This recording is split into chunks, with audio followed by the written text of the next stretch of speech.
Listo. Hola, bienvenidos y bienvenidas y bonito día, bonita tarde o bonita noche, dependiendo del momento en el cual estén viendo esta grabación. Soy el maestro Adrián o el profe Adrián y estamos en la asignatura de evaluación clínica. La semana pasada tuvimos nuestra primera sesión sincrónica donde trabajamos los elementos que se van a ver en la primera unidad. También revisamos cómo se iba a hacer la evidencia de aprendizaje.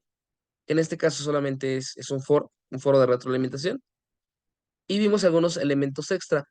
Adicional a ello, el día viernes tuvimos una sesión adicional en la cual revisamos algunos elementos sobre cómo se cita y cómo se llevan a cabo algunos tipos de cosas. Esa sesión no la grabamos, normalmente no se graban, pero acordamos que las vamos a grabar en futuras ocasiones para que las puedan ver. Muy bien. En esta ocasión vamos a revisar nuevamente los elementos de la unidad número uno por si les quedan dudas, por si no pudieron ver la grabación, y también para que los que lo están viendo a distancia tengan los elementos suficientes para poderla ver nuevamente. De cualquier forma, si tienen alguna duda, pregunta, comentario, me indican y lo vamos revisando. Muy bien. Ok, también el día de, no, el día de hoy, en la tardecita, tarde-noche, cuando acabemos la sesión, les voy a compartir el enlace de la grabación. Y junto con el enlace de la grabación, también les voy a entregar un podcast. El podcast es literalmente la unidad número uno en audio. Es decir, cada una de las presentaciones, cada una de las diapositivas de la unidad número uno, las compilé en un audio. Por si tienen luego que estar trabajando y no pueden estar viendo la pantalla o vienen en el transporte público, lo puedan escuchar también la clase de la presentación de la plataforma directamente. O también, por si tienen algún problema de la vista o algún tipo de incomodidad para poder leer durante mucho tiempo, lo pueden escuchar. Literalmente es lo que viene en la plataforma leído para que lo puedan tener a la mano. Bueno, ahora sí, voy a compartir pantalla. Cualquier cosa me van indicando. En un segundito, estoy buscando, aquí está.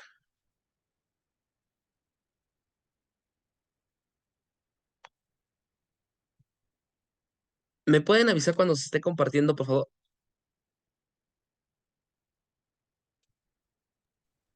Ya se está compartiendo, maestro. Te lo agradezco mucho, Laura. Vamos a revisar.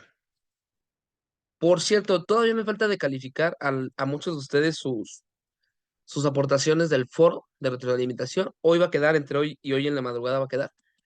Pero es que como ayer fue festivo y cayó fin de semana, no lo he podido revisar, pero entre hoy y mañana ya queda revisado. Lo empecé a revisar hace ratito, pero va a quedar. Perfecto. Gracias, Nefertari. Vamos a empezar.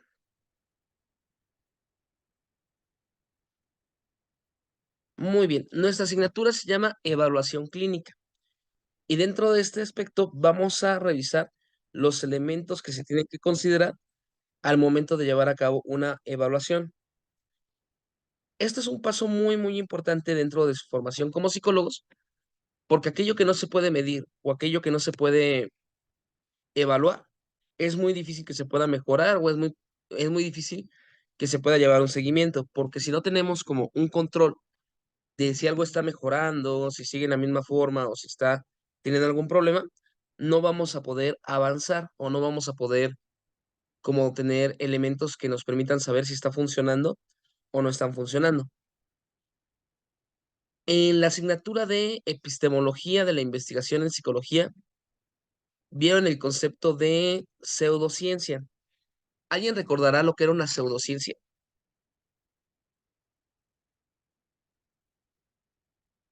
Piénselo, piénselo, ¿qué era pseudociencia?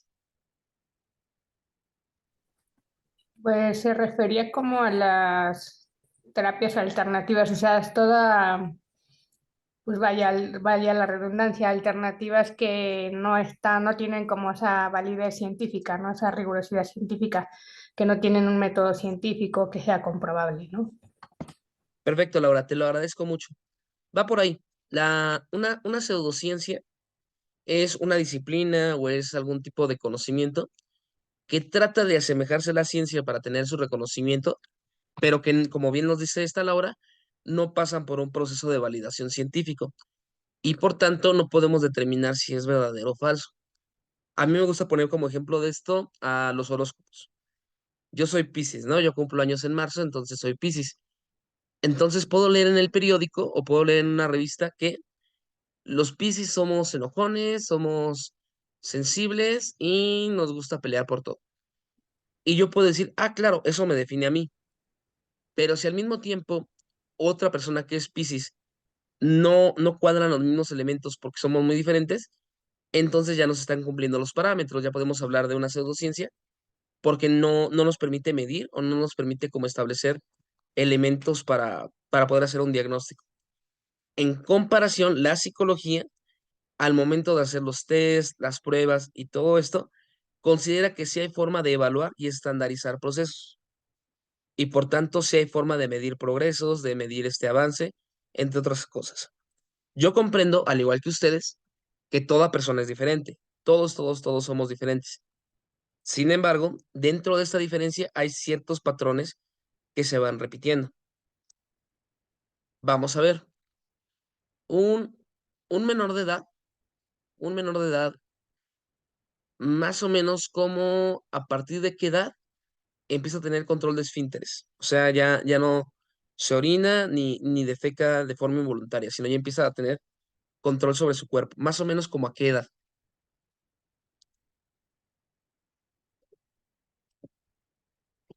Piénsenlo. Depende, ¿no? O sea, si es orina o si es materia fecal. Pero estamos hablando de entre 1 a 4 años. Entre 1 y 4 años todavía podremos hablar sobre un proceso de normalidad. Entonces, si de repente 5 años, me parece bien. 1 a 5 años. 2 y 4 años, perfecto. Entre 2 y 5 años, digamos que es el proceso en el cual se lleva a cabo. Un niño que tiene 8 años, 9 años y no tiene control de esfínteres, ya podemos diagnosticar o ya podemos como empezar a señalar que está saliendo fuera de la norma y por tanto ya no estamos hablando de un proceso de desarrollo conforme a lo esperado. De hecho, hay un modelo de medicina que se llama el modelo estadístico de Bohr, que lo explica, pero luego lo analizamos, o también si quieren lo pueden revisar en el canal de YouTube, por ahí lo revisamos. Entonces, el proceso de evaluación clínica nos va a permitir a medir y revisar cómo va el desarrollo, cómo va el desempeño, entre otras cosas que vamos a ver del paciente. Muy bien. Ahora sí. También les comentaba que en la primera sesión que tuvimos, les comentaba que siempre hay que apoyarnos en el incidente crítico porque nos da como una visión o nos da como una certeza de cómo es un caso práctico para llevarlo a cabo. En este caso, vamos a imaginarnos que trabajamos como el psicólogo dentro de una primaria y dentro de nuestras funciones, el director nos pide que revisemos o atendamos las áreas del desarrollo de los niños y también que expliquemos las dificultades que hay entre los padres. Este caso, con ligeras variaciones, lo vamos a llevar a lo largo de toda la unidad, de toda la asignatura también, por lo que es importante tomarlo siempre en cuenta. De hecho, en la primera evaluación del foro, en la última pregunta, les pedí que trataran de explicar cómo harían el proceso de evaluación a un padre de familia, como para que vayan viendo cómo aparte de conocer los temas, tenemos que saberlos cómo transmitir. Y después de esto, revisamos que la pregunta esencial del incidente crítico es, ¿qué herramientas de evaluación serán útiles para identificar las características sociales, emocionales y cognitivas de los niños y las niñas que acuden a la escuela? Aquí hay dos elementos a tomar en cuenta. Nuestra asignatura se va a centrar principalmente en evaluación de niños y adolescentes. Esa es principalmente nuestra rama que vamos a estar analizando. Y por otra parte, también que hay tres áreas concretas que vamos a estar revisando.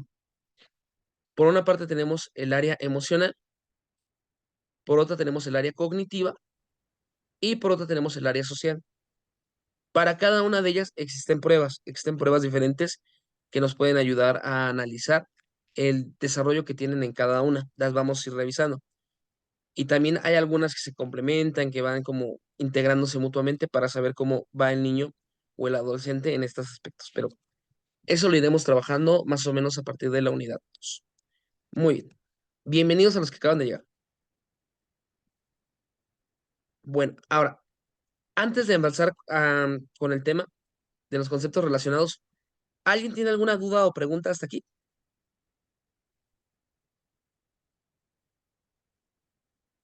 Ustedes díganme. Aquí tengo dos comentarios, gracias. Ninguna, todo bien. Okidoki. Voy a continuar. Les comentaba que hay conceptos que se van a relacionar con nuestro proyecto o nuestra actividad. Esto se le puede llamar como campo semántico si quieren, o sea, como palabras que están como vinculadas muy pegado a evaluación clínica. Las vamos a estar trabajando durante toda la unidad y durante toda la asignatura, pero lo vamos a revisar. Las pruebas psicológicas son como los instrumentos de medición que tenemos para determinar el desarrollo o las características de un paciente. Estas pruebas psicológicas lo vamos a analizar más adelante, pero tienen que estar validadas científicamente.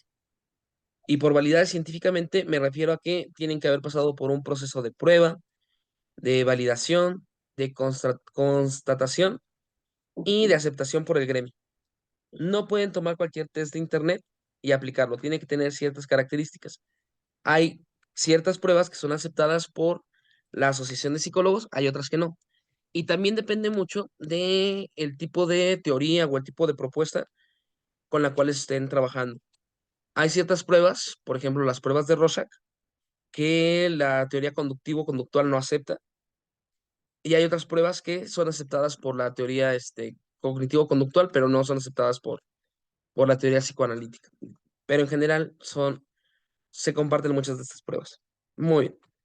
Otro factor que vamos a estar revisando adelante, y es un punto que necesito que vayan considerando, es que las pruebas psicológicas tienen costo. No todas, pero hay muchas pruebas psicológicas que tienen costo. Entonces, esto lo vamos a ver en la última unidad cuando hablemos sobre la ética del psicólogo, las prácticas éticas y demás. Es un punto importante, porque hay ciertas pruebas que ustedes no pueden aplicar a menos que las hayan comprado para su aplicación. Las pueden consultar en internet sin ningún problema, las pueden revisar en alguna biblioteca sin ningún problema, pero ya cuando ustedes las quieran aplicar, sí les van a pedir que la compren. Pero eso ya va a ser para más adelante y demás. Sobre este mismo punto me preguntan luego, y es una pregunta muy válida, si la Universidad Rosario Castellanos cuenta con las pruebas, cuenta con las pruebas compradas o que si ha comprado las pruebas para poderlas aplicar. La respuesta es que está en gestión. Como sabrán ustedes, la universidad es muy reciente y está en proceso de gestión para la compra de pruebas. ¿Qué pueden hacer ustedes como estudiantes? Lo primero, dentro de la red están las pruebas, las pueden encontrar, las pueden buscar, y siempre y cuando las utilicen con fines educativos, no pasa nada que las usen. O si no, pueden ir a la Facultad de Psicología, allá en CEU, y dentro de su biblioteca tienen un apartado con todas las pruebas, y ahí las pueden consultar sin ningún problema. O las pueden buscar en la red siempre y cuando sea con fines educativos. Muy bien. También otro concepto que está muy relacionado es la batería. Dependiendo el paciente y lo que hayamos visto en la observación, la historia clínica y demás, puede ser que determinemos que no solamente es necesaria una prueba, sino que son necesarias más de una prueba. A eso se le llama batería. La batería es el conjunto de pruebas psicológicas que aplican ustedes para el diagnóstico. No es que lo hagan al azar, no es que digan, pues voy a tomar esta y esta, sino que cada una la escogen y la van a aplicar porque consideran que es necesaria para el caso en concreto del estudiante. Es como hacer una pequeña fórmula herbolaria, si ustedes quieren, como los antiguos, en el cual medimos cada plantita dependiendo del paciente, así las pruebas psicológicas para la batería. ¿Y cómo voy a poder determinar qué pruebas psicológicas o qué elementos van a compartir la batería? Bueno, ahí nos vamos a apoyar de los siguientes elementos. Al momento de hacer un estudio, tenemos que revisar la historia clínica del paciente. La historia clínica del paciente nos va a permitir saber si tiene antecedentes psicológicos, si tiene antecedentes de maltrato, si tiene algún antecedente médico importante, entre otras características. Es muy importante revisar la historia clínica del paciente.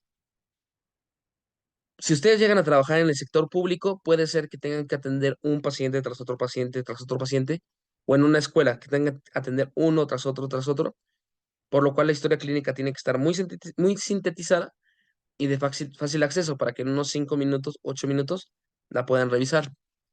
También lo van a obtener por medio de la observación. Una cosa es lo que diga la historia clínica del paciente, y otra muy diferente es la que ustedes observan. Entonces, siempre hay que completar la historia clínica con la observación. Y aquí me detengo tantito. No sé si alguna vez han escuchado o conocen el caso de Gypsy Gibbs. ¿Hayan escuchado de él o lo conocen? Aquí tenemos un mensajito. Sí, sí, perfecto. Sí, a ver, denme un segundo, que había visto otro mensaje por aquí. Bien. Sí, Gypsy, que de hecho este año la liberaron, hace como 2 meses quedó en libertad. Esta Gypsy,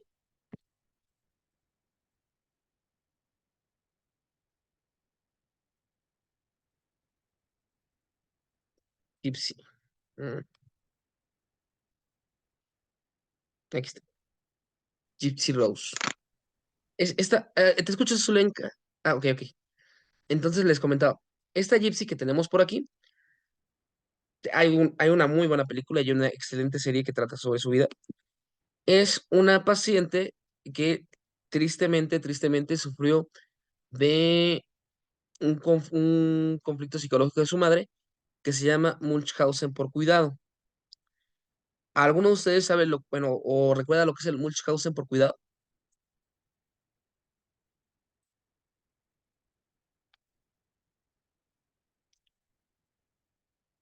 Aquí ya tengo un mensajito. Bien, ¿qué es el Munchausen por cuidado?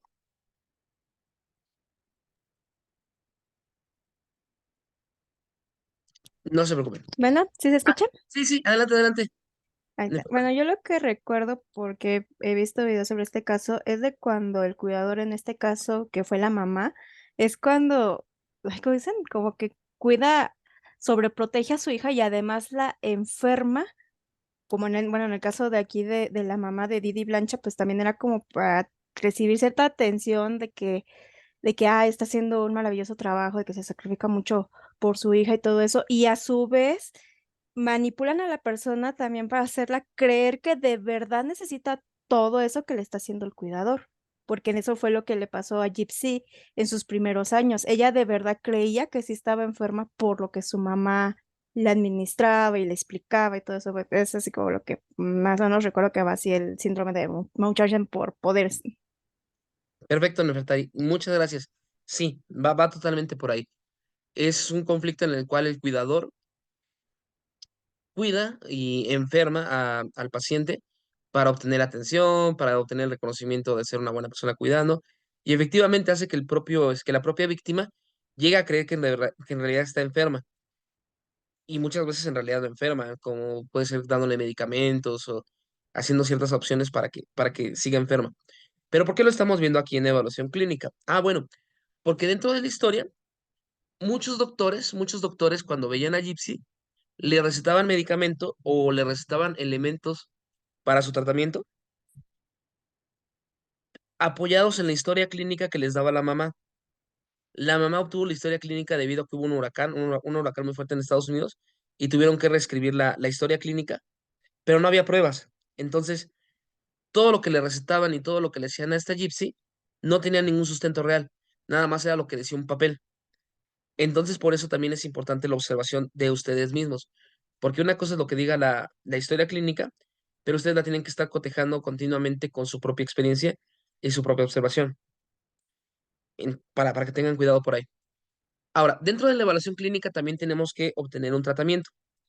El tratamiento es debido a lo que observé y dado lo que pude detectar, qué elementos o qué cosas puedo hacer para mejorar o para aumentar la calidad de vida de la persona. Ya sea que hablemos de terapia del lenguaje, que hablemos de algún medicamento, canalización a algún psiquiatra. o que hablemos directamente de canalización a un médico, seguir con el proceso de terapia o cualquier otro elemento, vamos a llevar el tratamiento. Esto tiene que ser parte del informe psicológico. El informe psicológico lo vamos a ver un poquito más adelante. Adelante, Oscar, te escucho. Así, discúlpame que te interrumpa, pero como estás pasando otro tema, mira, yo tengo esta duda. ¿Cómo saber qué pruebas aplicar en cada trastorno? O sea, ¿existe algún documento que te diga estas pruebas están aprobadas por la Asociación de Psicología para aplicar en estos ciertos de trastornos? ¿O esto se va dando conforme va pasando la experiencia? ¿O cómo? Muchas gracias, Oscar. Es una muy buena pregunta. A ver, lo primerito. Mande, mande. Ok, es una muy buena pregunta. Lo primero nos vamos a apoyar en el DSM-5 y en el CIE-11. Y dentro del DSM-5, para determinados trastornos, se nos sugiere o se nos indica algunas pruebas que podemos utilizar. También, dependiendo los síntomas y dependiendo los elementos que vamos observando en el paciente, y qué bueno que lo mencionas, porque es parte de las preguntas de la evidencia del foro de reflexión. Dado lo que ustedes han aprendido de los diferentes trastornos, pueden determinar con lo que están viendo del paciente y decir, parece que los síntomas que me está señalando o me está narrando cuadran con el diagnóstico tal. Pero para corroborar esta primera impresión que tú tienes, ya aplicas una prueba determinada que corrobore lo que está señalando. De hecho, sí, en esta materia, en la unidad 2, pero principalmente en la unidad 3 y 4, vamos a ver las distintas pruebas que pueden aplicar en los diferentes casos para poderle dar seguimiento.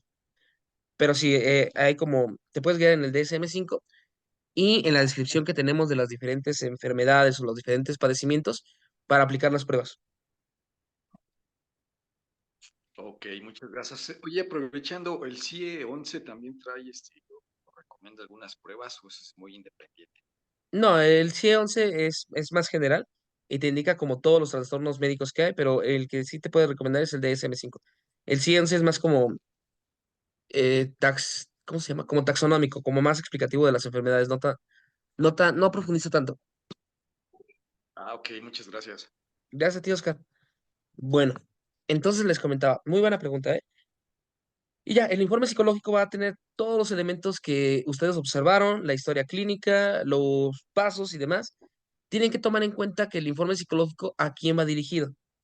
No es lo mismo hacer un informe psicológico para un colega, o otro psicólogo, en el cual ya pueden ahondar en los resultados de las pruebas, la métrica y demás para que él tenga mayor observación, a un padre de familia o un profesor. Mande, mande.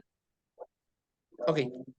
O a un profesor. Va a cambiar debido a que cada una de ellas tiene como un sentido por lo cual lo están buscando. Esto lo vamos a revisar en la última unidad, que es lo de la elaboración del informe psicológico. Pero bueno, esos son solamente los conceptos básicos que vamos a ir trabajando durante este tiempo. Ahora sí. Lo primero, ¿qué es una evaluación psicológica? Antes de la evaluación clínica, ¿qué es una evaluación psicológica? Esto viene dentro de su material y también lo trabajamos la sesión pasada. Una evaluación psicológica como que trata de hacer una captura instantánea de un momento en la vida de un paciente. Eso se los menciono para que comprendan que una evaluación psicológica no es destino. Muchas veces puede cambiar la evaluación ligeramente por si el paciente durmió bien, no durmió bien, o por el propio desarrollo, van cambiando. Entonces, una prueba no es como ya, lo definitivo, puede ir cambiando. Es una instantánea, pero esta instantánea va a tener una cualidad multirrasgo, es decir, la evaluación clínica aborda diferentes elementos de la persona para poderla evaluar, no solamente uno. Es multimétodo porque no solamente es el aspecto escrito, sino que también pueden ser algunas pruebas físicas que realice, también puede ser la propia conducta del paciente al momento de realizar las pruebas. Eso se los mencionaba mucho, por ejemplo, con las pruebas proyectivas. Sí, estás observando el dibujo que te va a entregar, pero al mismo tiempo observas en qué momento se detiene al hacer el dibujo, si te llega a hacer algunas preguntas, cuánto tiempo tarda y demás, como para tener una visión más completa. Y lo de multijueces es algo que se sugiere mucho. que la evaluación no solamente sea hecha por una persona, sino que la puedan hacer diferentes personas para poder cotejar resultados. Esto con el objetivo de que no quede como con un sesgo de alguno de ustedes que tenga. Y en el caso de que solamente la puedan hacer uno de ustedes por cuestión de presupuestos o demás, siempre tengan en cuenta tratar de ser lo más neutrales posibles para evitar los sesgos de confirmación. Los sesgos de confirmación, les comentaba la vez pasada, se refiere a que, por ejemplo, si tú te especializas en autismo, es muy probable que cuando veas alguna prueba o algún paciente, veas más rasgos autistas, pero es porque estás totalmente lleno de ese tipo de teoría. De igual forma, si ahorita yo les digo, hay muchos gatos negros en la Ciudad de México, y ustedes me escuchan que hay muchos gatos en la Ciudad de México, al salir a la calle van a estar observando más gatos negros de costumbre, pero es porque lo tienen en la mente. Entonces, para evitar esto, hay que tratar de ser lo más neutral y solamente basarnos en la observación y en los resultados de las pruebas. Pero bueno, voy a avanzar un poquito. Ahora sí, ¿qué elementos son necesarios que el psicólogo aprenda o desarrolle al momento de llevar a cabo una evaluación? Muy bien. Lo primero, ustedes como psicólogos tienen que tener la capacidad de analizar diferentes campos del desarrollo de una persona, no solamente el aspecto emocional, el cognitivo, el social. Se pueden especializar en alguno, pero tienen que tener la capacidad de poderlo revisar. Y aquí vamos con algunos puntitos con los cuales se pueden ir enlazando con las otras materias que han tenido. El primero, tienen que poseer fundamentos teóricos. ¿Cómo se llama la materia donde ven lo de las distintas corrientes en psicología?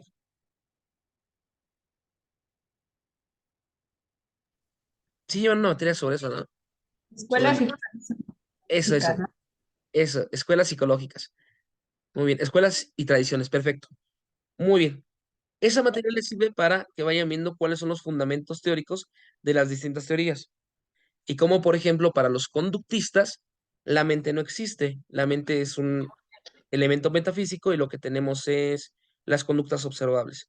O como para Freud, podemos hablar sobre un inconsciente y cómo este inconsciente tiene una relación muy fuerte con las decisiones que tenemos conscientemente, o con Piaget y el proceso de desarrollo a través de los estadios. Esta comprensión de los fundamentos teóricos les va a permitir poder establecer una comprensión sobre lo que está pasando con el paciente.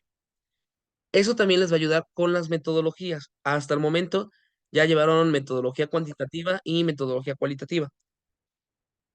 Dentro de las pruebas también tienen que llevar a cabo esto para determinar en qué momento tenemos que utilizar elementos cualitativos, en cuál cuantitativos y cómo llevarlos a cabo. Y principalmente, no principalmente, pero también tenemos que revisar los aspectos éticos. Una parte muy, muy importante de ustedes como evaluadores clínicos y como psicólogos es la parte ética de la profesión. Es decir, conducirse de forma responsable ante las evaluaciones que puedan llevar a cabo. Vamos a ver, de casualidad, ¿ustedes saben lo que es un perito? Lo voy a escribir porque luego se puede sonar raro. Un perito.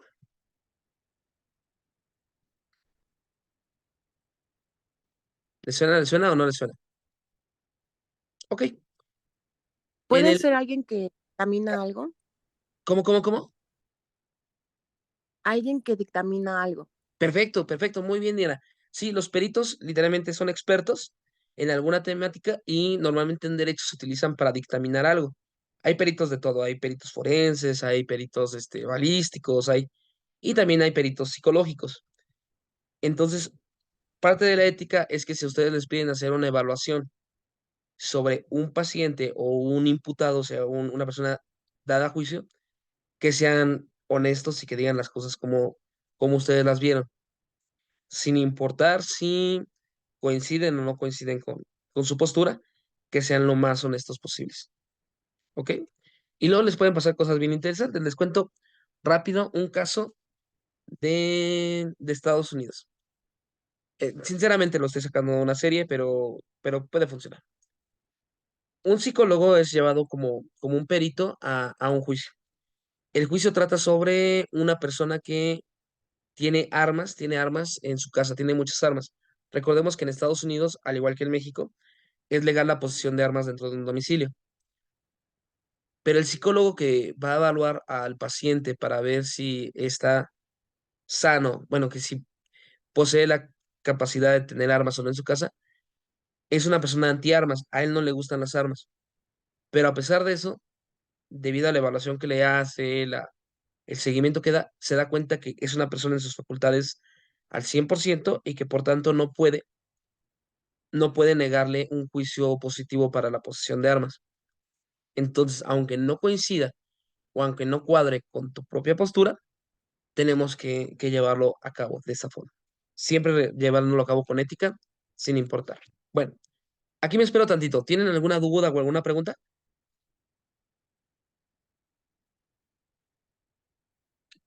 Ok. Aquí tengo una. Perfecto, voy a avanzar. Muy bien. Denme un segundito, que esto que se quede por acá. Muy bien. ¿Qué implica el proceso de evaluación o qué características tiene el proceso de evaluación? El proceso de evaluación nos va a permitir detectar o tener una prueba más fidedigna sobre algunas conductas, pensamientos o sentimientos que tenga el paciente. Estas conductas, sentimientos o pensamientos que posee el paciente nos van a permitir ayudar a cuidarlo o ayudarlo a mejorar. Y esto es muy importante y me acuerdo mucho de lo que decía Oscar, ya que hay elementos que hay que considerar muy, muy puntuales para la existencia o no existencia de algún padecimiento o de alguna prueba que vayamos a aplicar. Por ejemplo, la enuresis, perdón que retome estos elementos, pero la enuresis, que es el no control de esfínter, si el paciente le pasa una vez cada 4 meses, una vez cada 4 meses se hace del baño en su cama, ¿podemos hablar de un caso de enuresis? No, No, no, para nada.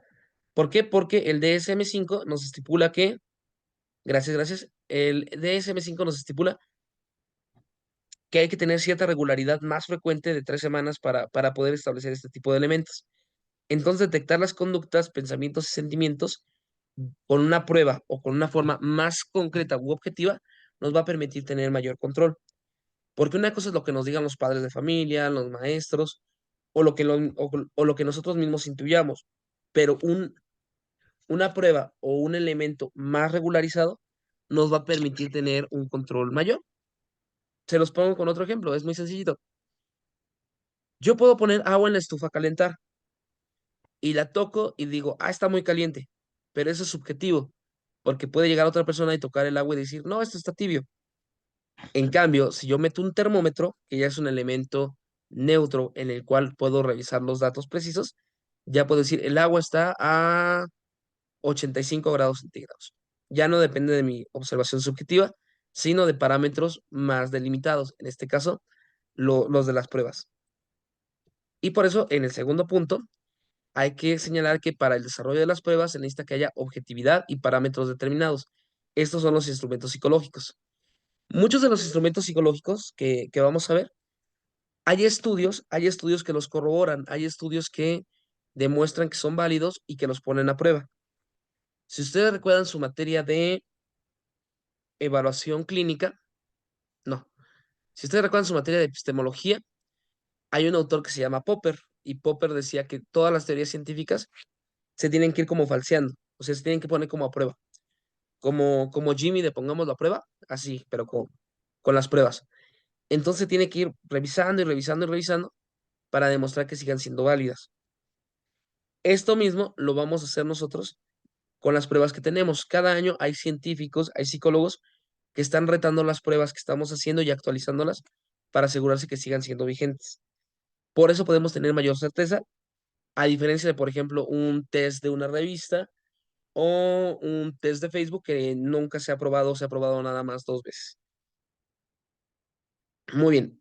Les comentaba ya hace unos minutos que los instrumentos lo que nos van a dar es una muestra de los pensamientos, emociones y conductas de la persona, pero es una muestra. Con una muestra me refiero a que es algo significativo y sí nos puede reflejar como cuál es el comportamiento que se está presentando, pero no es toda la realidad. Es como una fotografía y puede ir cambiando con el tiempo. Lo cual ya está en el último punto para nada más enfatizar. No puede ser de un segundo. Está pasando cosas raras en la computadora. Ya voy, ya voy. Entonces, esta muestra es un reflejo del estado determinado de una persona en un punto de su vida sumergida en una cultura y un entorno social. Entonces hay que revisar el entorno de la persona social, la cultura que lo enmarca, y también hay que revisar todos los elementos que están implicados. Por eso, después de cierto tiempo, es recomendado volver a evaluar al paciente porque puede cambiar los resultados. Vamos a ver cómo andan los conocimientos de psicopatología. Ya llevaron psicopatología, ¿no? ¿O todavía no la llevan? Sí, ya. Según ya, ¿no? Ok. Si ya la llevan, entonces, bien, ya la llevan. Entonces, ¿qué es la pica? ¿Alguien sabe qué es pica? ¿Qué es la pica? Es un trastorno de la alimentación. Perfecto, si es un trastorno de alimentación en el cual el paciente come o ingiere de forma voluntaria o sin percatarse alimentos que no son bueno, cosas que no son alimentos. Botones, algodón, piedras, pica, comer mucho. Sí es comer mucho, pero es comer efectivamente papel, cabello, plástico y demás. Al momento de revisar esto, hay que descartar elementos culturales.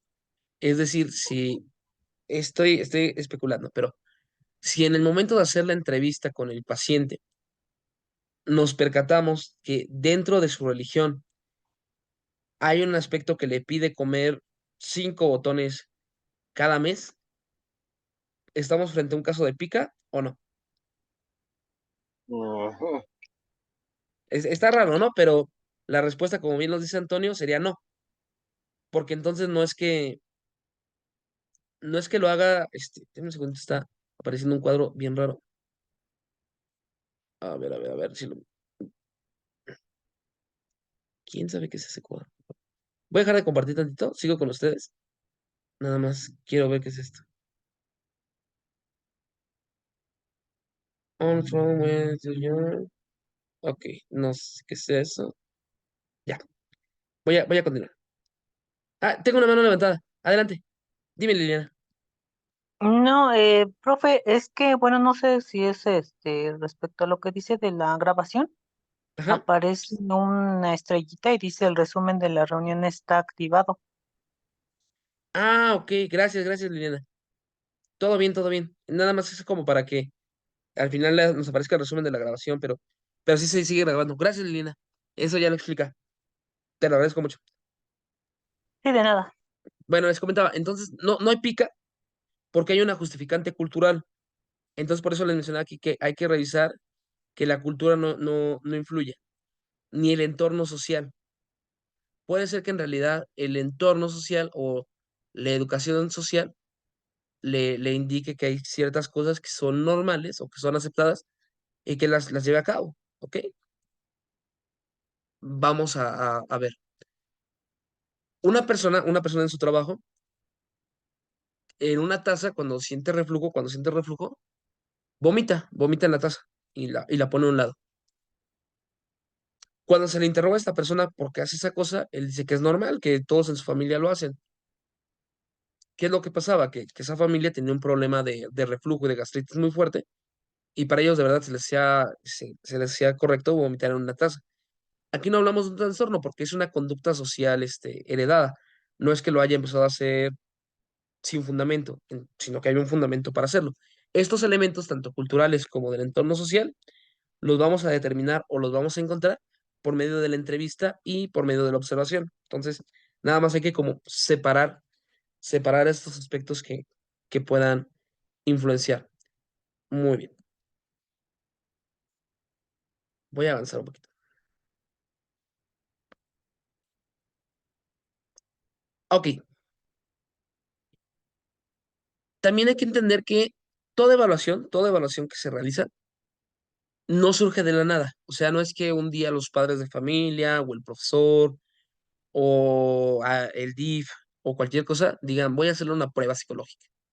Puede darse, ¿no? El caso de que un padre diga, pues quiero ver cómo está mi hijo, lo llevo al psicólogo, pero normalmente cuando se lleva a un paciente o un paciente va también a un psicólogo, es porque está pensando o está buscando algo determinado o detecta algo que le causa como cierta inquietud. Entonces, cada vez que ustedes vayan a hacer una evaluación clínica, hay que tomar en cuenta el para qué. Bueno, quién es quien refiere al paciente y por qué lo lleva a cabo. Lo cual nos va a permitir entender la razón de su evaluación y por qué están allí. Vamos, por ejemplo, un padre puede llevar a su hijo de 3 años y decir, yo lo traigo aquí porque no habla y estoy preocupado. O puede decir, yo traigo a mi hijo aquí porque está golpeando a las personas y ya no quiero que lo haga. Entonces, como para tener una cierta información de entrada de qué es lo que está pasando. Es como una pequeña primera orientación que vamos a tener. Y esto va a ocurrir en todo tipo de evaluación. Muy bien. Hasta aquí, me detengo tantito. ¿Tienen alguna duda, alguna pregunta? Todo bien, profe, gracias. Okidoki. Ahora, la evaluación psicológica como un proceso.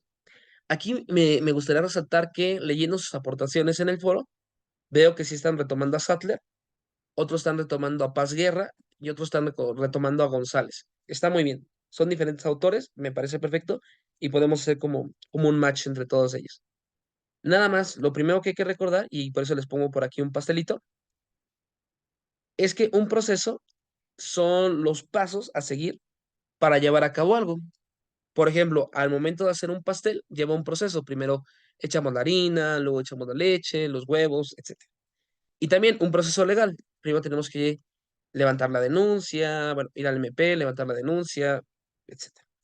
De la misma forma, una evaluación psicológica lleva a cabo un proceso. Este proceso se maneja desde diferentes ámbitos. Por ejemplo, González nos habla nada más de 3 pasitos sencillos. Paz Guerra los resume en 6, 7. Y Sattler ya se va hasta 11 pasitos. Pero estos pasitos nos van a permitir como irnos guiando al momento de hacer una evaluación clínica. ¿Estos pasos se tienen que llevar al pie de la letra en todas las circunstancias y en todos los momentos? La respuesta es no. ¿Ok? Ya en la práctica se van a dar cuenta que hay ciertos pasos que se van mezclando. A veces hay que aplicar algún paso antes o alguno otro hay que aplicarlo después. Algunas veces no podemos aplicar ningún paso y tenemos que ir como maniobrando. Digamos que lo que ahorita vamos a revisar de Sattler son como los pasos en el mejor de los casos posibles y ya en su práctica profesional sería como lo que pasa en realidad, como la diferencia entre aprender a manejar en teoría y ya manejar de verdad en una carretera. Van a cambiar. Pero es importante que vayan viendo como este proceso para que se puedan guiar y ya en un futuro llevarlo a cabo de forma más controlado, más estructurada. Muy bien. Pero antes de ver el proceso como tal, hay ciertos requisitos que hay que trabajar. Vamos a ver, el primero, hay que tener claro los elementos que van a jugar cada persona en el proceso. Vamos a tener al evaluador, vamos a tener al evaluado y el instrumento de evaluación e interpretación del mismo. Son los elementos básicos. Entonces, al momento de llevar a cabo una evaluación, tendría que tener claro cuál es perdón, al momento de llevar a cabo la evaluación, tendría que tener claro a quién le voy a aplicar la evaluación. Yo como evaluador, si estoy capacitado para llevarlo a cabo, qué instrumento de evaluación voy a llevar a cabo y también con esto, si ese instrumento de evaluación lo tengo acceso, es de costo, etcétera. Y la interpretación del mismo. Una cosa es la evaluación y otra cosa es la interpretación. Lo vamos a ir revisando. Bien, y también hay que revisar el marco teórico para la interpretación, las categorías de clasificación. Esto entra dentro de la propia interpretación. Cada una de las pruebas nos van a dar como un marco de referencia para poderlos ir analizando e ir revisándolo. Es decir, después de que escojo o determino el instrumento de evaluación a elegir o a estudiar, el propio instrumento me da como parámetros para el propio análisis. Entonces no es que nada más yo vea el puntaje y ya, sino que hay que revisar algunas cositas más. Y ya con estos elementitos, vamos a las fases de la evaluación psicológica. Lo primero es identificar los atributos, que es determinar el objetivo de la evaluación y desde allí los criterios. Y por otra parte, la selección y el diseño. Ya que seleccioné las técnicas que voy a utilizar o los instrumentos que voy a utilizar, los voy a diseñar en una batería. ¿Cuál voy a aplicar primero? ¿Cuál voy a aplicar después? ¿Cómo lo voy a llevar a cabo? Etcétera. Muy bien. Hasta aquí. ¿Tienen alguna duda o pregunta? No, maestro, todo bien. Okidoki, voy a avanzar. Pero ya saben, cualquier pregunta me dicen, va, aquí tengo otro mensajito que todo bien. Muy bien. Después llegamos a el proceso de Sattler. Sattler va a dividir la evaluación en 11 pasitos. Los pasos en concreto que vamos a revisar es el siguiente. De entrada, lo primero es revisar la información de canalización. Dado lo que me aparece en la historia clínica y lo que me dice la persona que lo está canalizando conmigo, en caso de que alguien lo canalice conmigo, ¿qué puedo empezar a intuir o qué puedo empezar a revisar? ¿Hay algún historial de maltrato? ¿Hay algún historial de enfermedades? ¿O qué elementos puedo empezar a detectar en el paciente?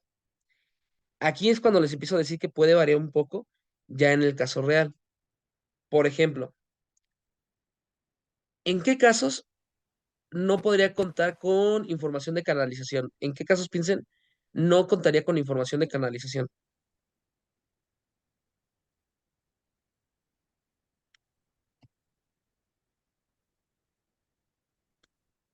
Hay distintos, ¿no? Pero a ver, vamos a ver, aquí tengo un mensajito.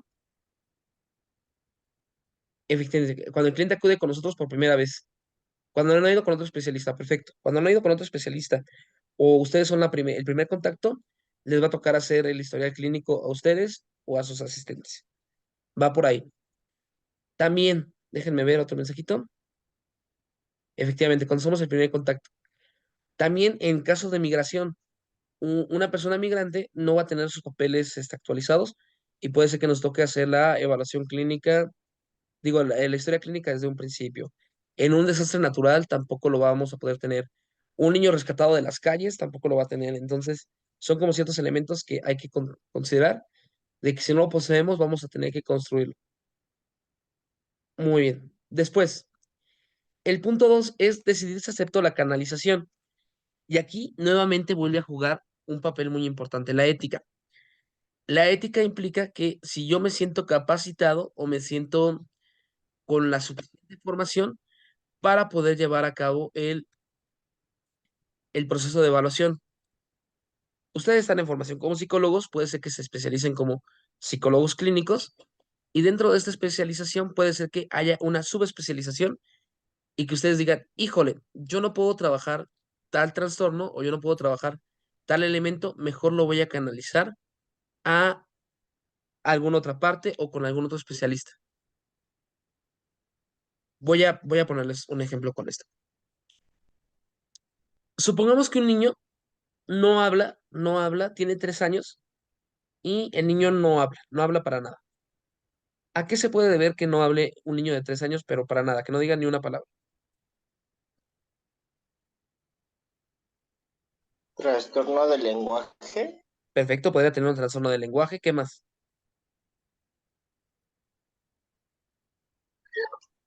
Que no pueda Perdón, se me cortó un poquito. escuchar. Híjole, se me cortó un poquito, perdón. Ya te escucho bien. Dinos. Ok. Liliana, También podría ser que sus papás lo tienen muy consentido y por eso no se esfuerza por hablar. podría darse caso, ¿no? De que como no encuentra la motivación, no encuentra como un estímulo para hablar, que no quiere hablar. Problemas de audición. Muchas gracias, Héctor. Puede tener autismo puede ser sordomudo. Muchas gracias, Alejandra. TDA, que no puede escuchar tampoco. Muy bien. Entonces, si por ejemplo detectamos que el niño sí tiene un problema con un tamiz auditivo, que sí tiene problemas auditivos, lo canalizamos con un médico especialista. Si tiene un trastorno del lenguaje, perdón, si tiene autismo y yo me especializo en trastorno del lenguaje, lo canalizo con alguien encargado de llevar a cabo una evaluación de autismo. Entonces es como ir canalizando con los aspectos más adecuados para el paciente. Ok, ok, ok. Puede ser un trauma psicológico, muy bien. Aquí sería como ir analizando a partir de la historia clínica y lo que sabemos y ver si sí tengo las capacidades de llevarlo a cabo o no llevarlo a cabo. Y ya depende mucho de ustedes y su línea de especialización. No sé, puede ser que el niño también haya sufrido haya sufrido abuso sexual durante mucho tiempo y eso le ha causado una serie de complicaciones y que ustedes digan, la verdad, por mi propia persona, por mi propia formación, no me siento capacitado, no me siento eh, con la suficiente fortaleza de poder atender a este paciente, lo canalizo con alguien que sí pueda. No es un error, no está mal. Al contrario, sería malo que lo atendieran sin que ustedes estuvieran capacitados o con la suficiente confianza. Pero bueno, esto lo van a ir desarrollando a lo largo de la carrera. De hecho, en sus prácticas profesionales y demás, van a estar acompañando a psicólogos más capacitados o algunos elementos en estas prácticas para que sean como un psicólogo sombra o algo así para poder ir nutriendo y que no sea tan de golpe. Muy bien. El tercer paso es obtener la información pertinente sobre los antecedentes.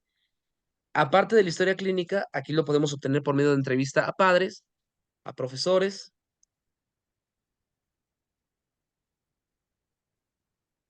Ah, claro, muy buena pregunta, Diana. En este caso, después de escuchar al paciente y demás, le podemos decir, mira, tu caso tiene tales características, como un mini informe. Tiene tales características, tales puntos y demás. Sin embargo, yo considero que esta persona te puede ayudar más, ya que tiene mayor especialización, tiene mayores credenciales, se especializa en el tema y te puede dar a lo mejor un mejor tratamiento. O en el caso de los padres, directamente le dicen, bueno, es que su hijo tiene tal y tal señalamiento y tal cosa, yo me encargo de trastorno del lenguaje. Sin embargo, su hijo presenta o parece tener indicadores de tener autismo, entonces lo voy a canalizar con una clínica de autismo, con una persona especializada en autismo, para que le dé un mejor seguimiento. Aquí nada más habría como cierta consideración, pero ya la iremos trabajando en otra asignatura que es la de ética profesional, que es el caso de un paciente que haya sido víctima de abuso sexual y que ustedes los haya considerado como el primer contacto y los consideren como su puente de confianza. Ahí tendríamos como ciertos elementos que trabajar extra, porque no, si lo canalizamos puede ser que ya no vaya con otra persona porque se sienta abandonada y demás. Lo tendremos que ir como viendo, pero eso vamos a verlo en otra materia llamada ética profesional. Bueno, aquí van a tener toda la información posible por medio de los antecedentes, con los maestros, padres, familiares, compañeros, toda la información que puedan tener del paciente. También información médica, porque como bien señalábamos, puede ser que la afección que tenga no sea de carácter psicológico, sino que se pueda resolver mejor en un aspecto biológico. Bueno, el cuarto paso es considerar la influencia de otras personas significativas. ¿Qué peso tienen en la vida de la persona? Aquí tengo un mensajito. De nada. ¿Qué elemento tiene en la vida de las personas? Algunas de las personas. Es decir, el paciente se comporta igual cuando está solo o cuando está con los padres, o se comporta diferente cuando está con un padre. Y aquí lo podemos ir como trabajando. Por ejemplo, luego hay pacientes que en cuestiones de lenguaje, que cuando están con el padre hablan menos o se comunican menos que cuando están con la madre. Y es porque el padre como que les facilita todo o los ayuda además, y entonces no tienen como esta necesidad. O al contrario, puede ser que esté recibiendo abuso por alguno de los familiares y cuando se encuentra con este familiar como que tiene un comportamiento diferente y lo tenemos que ir como observando. Ok, 5. Aquí es algo que es muy sugerido y ustedes lo van a poder desarrollar principalmente en la evaluación clínica con niños, que es observar al paciente en diferentes entornos, como puede ser con sus padres, como puede ser en la escuela, con sus compañeros de escuela, por medio del juego activo, por medio del juego como herramienta de análisis o de estudio. También lo podemos ver para ver cómo es que se comporta socialmente el niño en diferentes lugares y diferentes aspectos. Muy bien. Ya con toda esta información, podemos ir a empezar a señalar qué prueba vamos a utilizar o qué batería vamos a llevar a cabo. Aquí, claro, es desde su percepción y desde sus lecturas y desde su propia teoría lo que ustedes vayan a aplicar. Puede darse el caso que no sea la batería perfecta, pero mientras más vayan avanzando en la teoría, más lo van a ir perfeccionando. Profesor, una duda. Nosotros como psicólogos tenemos que ir a conocer cada uno de sus entornos, cómo influyen en el paciente, o nos vamos en lo que nos dicen los padres o maestros. Ok. Maestro, es decir, debemos ir al escenario real, a la escuela del niño. Muchas gracias. En un mundo ideal, gracias Laura y gracias Diana. En un mundo ideal, sí. En un mundo ideal tendríamos que ir a la escuela y tendríamos que verlo. Lamentablemente no son Superman, chicos, no son todopoderosos. Entonces, muchas veces nos vamos a tener que basar en lo que nos dicen los profesores, en lo que nos dicen los padres, pero lo que sí pueden hacer ustedes es, aparte de la evaluación, con las pruebas y demás, ver cómo se comporta el niño con juego, dejarlo jugar con ciertos aspectos o jugar ustedes con él. También pedirle a los padres que jueguen con él o que les manden videos de cuando están jugando con él para poder tener otra percepción. O si ya tienen alguna clínica o trabajan en alguna clínica, dejarlo trabajar con otros niños y ver cómo se comporta. Pero sí, lo ideal sería como ver estos entornos, pero es muy difícil que lo logren hacer porque no les va a dar la vida. Muy bien. Ya que aplicamos las pruebas, tenemos que ser lo más objetivos, los más neutros. De hecho, cuando veamos las pruebas, vamos a ver que la forma de explicar las pruebas también es muy específico. Tenemos que señalar lo que se tiene que hacer de forma clara, concisa. ¿Por qué? Porque luego si decimos palabras de más o palabras de menos, podemos influenciar el resultado. Podemos hacerle creer a la persona, por ejemplo, tengo que contestar lo que el psicólogo quiere que conteste, porque si no voy a reprobar. O puede decir, tengo que contestar lo que de determinada forma porque no le entendí bien y se va a contaminar la prueba. Entonces hay que ser claros. Cada una de las pruebas nos indica los elementos a tomar en cuenta. Muy bien. En el punto 8, ya después de que revisamos y evaluamos los resultados, vamos a desarrollar estrategias de intervención y recomendaciones. Las recomendaciones son para los padres, maestros, instituciones y demás. Y las estrategias es para poder trabajar con el paciente. Pueden ser desde ejercicios para el desarrollo del lenguaje, pueden ser como ciertos seguimientos que tiene que llevar a cabo para mejorar algunos aspectos de su vida y lo vamos a ir como manejando.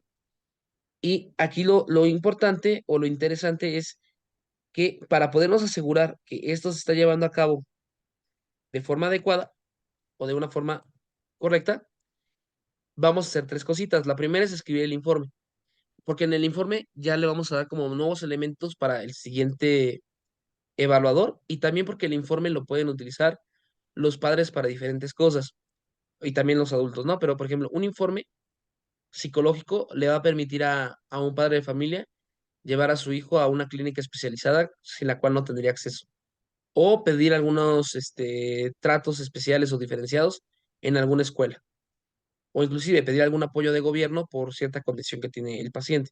Entonces, la elaboración del informe es muy, muy importante. Después de eso, nos vamos a reunir con los padres y con el niño para mostrarles o explicarles todo lo que ha pasado y cómo va el avance. Vamos a hacer la lectura del informe, ya sea con los padres, con el psicólogo que lo pidió de la escuela, para explicarle cada uno de los elementos, de forma que nos entiendan. Por eso les mencionaba lo de la pregunta sobre los padres. Y ya el último, vamos a realizar un seguimiento de las recomendaciones y llevamos a cabo una reevaluación. La reevaluación la podemos llevar al año, la podemos llevar a los 6 meses para saber cómo va el paciente. Vamos a ver, supongamos que yo le hice una evaluación, me dio determinado resultado y después de eso, en 6 meses después, vuelvo a aplicar la prueba y me vuelven a salir los mismos resultados. Si me volvieron a salir los mismos resultados, quiere decir que la estrategia que estoy llevando a cabo no tiene sentido. Algo está mal. Piénsenlo, si yo le hago la prueba a un paciente, obtengo un resultado, le dejo ejercicios, le dejo recomendaciones y después de 6 meses no noto o no detecto avance en el paciente, ¿qué cosas creen que pudieron haber pasado en esos 6 meses o en ese año?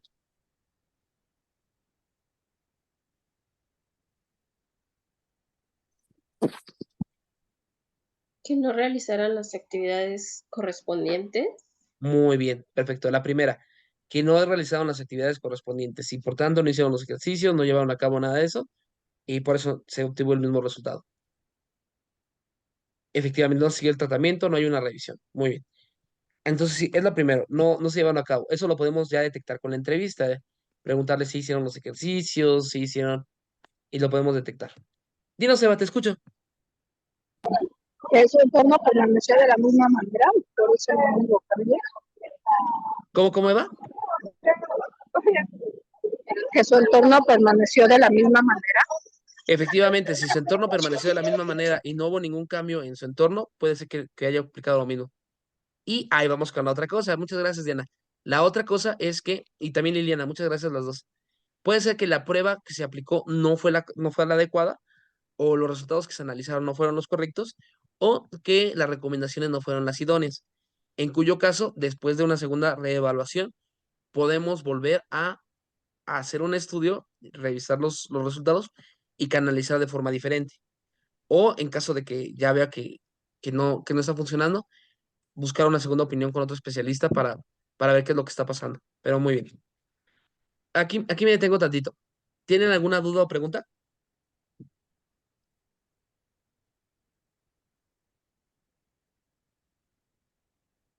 Ok, voy a avanzar. Después de los puntos de Sadler, veíamos la clase pasada que, ok, veíamos la clase pasada que después de el proceso de Sadler, teníamos que tomar en cuenta las necesidades de la evaluación, es decir, por qué se lleva a cabo la evaluación o qué objetivos tienen. Puede ser que queramos hacer una alianza terapéutica, es decir, que la evaluación la estoy haciendo yo como psicólogo particular y le mando los resultados al psicólogo educativo para hacer una alianza, para yo lo voy a trabajar así en mi terapia, tú lo trabajas así en la escuela y nos vamos comunicando. También hay que revisar la razón de la derivación para darle resultados correctos o un enfoque adecuado a la evaluación para que les pueda servir de la forma más óptima. También hay que establecer o hay que preguntar cuáles son las expectativas y preocupaciones. Si, por ejemplo, una preocupación de los padres es que el menor de edad no está interactuando socialmente como debería, y su expectativa es que logre interactuar y comunicarse y hablar y demás con sus compañeros, aquí tendríamos que hacer un doble abordaje. El primero es señalarles objetivamente, mire, esto es lo que está pasando, esto es lo que vamos a poder hacer. Y lo segundo, establecer las expectativas, así de decir, lo que usted está señalando no se va a poder porque no tenemos los elementos suficientes, pero podemos hacer lo siguiente o podemos trabajarlo de la siguiente forma. Va de la mano con el motivo de la consulta, saber por qué el paciente o el niño terminó en la consulta, evaluar al niño in situ quedamos que era en la misma situación o en ese mismo instante, recordar que es una imagen que la evaluación es una imagen constante de la evaluación, como una foto, revisar los ambientes ambientales, individuales, familiares, condensar la evaluación, establecer prioridades y analizar. En realidad son como los puntitos que hay que tomar en cuenta sobre lo que ya habíamos trabajado. Pero sobre este punto voy a resaltar mucho esto. ¿Qué es la observación? En la observación debe haber un compromiso mutuo y una recopilación de información pertinente. ¿A qué me refiero con esto?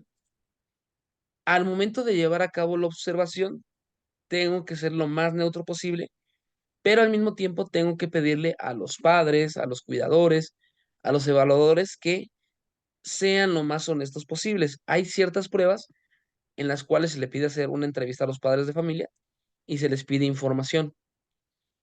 Puede darse el caso que un padre de familia, para que su hijo, no sé, no repruebe la prueba o alguna cosa, mienta sobre la prueba, o al contrario, que para que cuadre con el padecimiento que él esté señalando, le ponga algunos síntomas de más o algo así.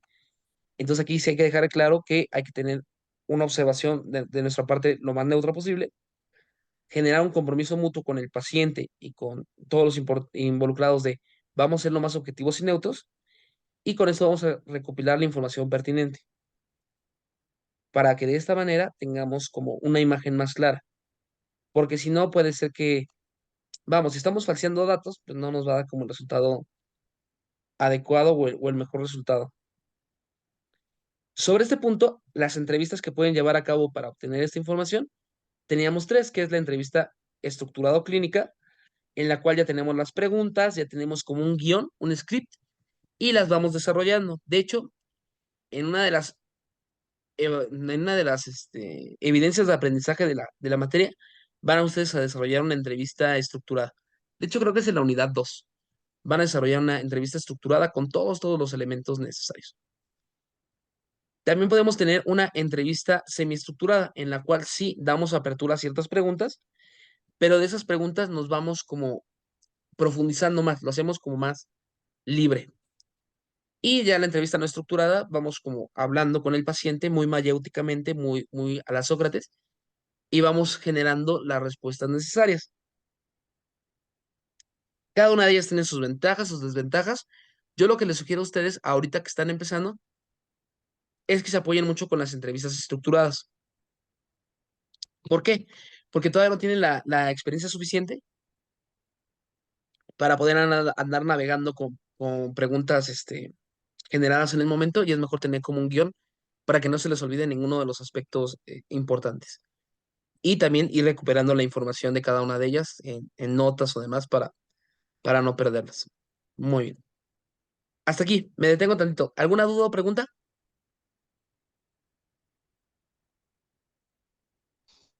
Todo claro, maestro. Va que va. La historia clínica también, si es la primera vez que llega, van a tener que generarla ustedes. Si no, ya la tienen hecha y tendrían que revisarla para saber dónde ha estado, por qué padecimientos ha pasado, qué elementos han sido trabajados y demás. Es como para darnos un marco teórico para poderlo analizar sin ningún problema. La batería psicológica era lo que les mencionaba de incluir dos o más pruebas para poder aplicar en el paciente con lo que observé. Estos ya son como los elementitos que habíamos visto al principio. Ok, la formulación de hipótesis. Después de lo que observé y los elementos que revisé, voy a formular una hipótesis. La hipótesis puede ser que el paciente tiene TDA o el paciente tiene determinado trastorno.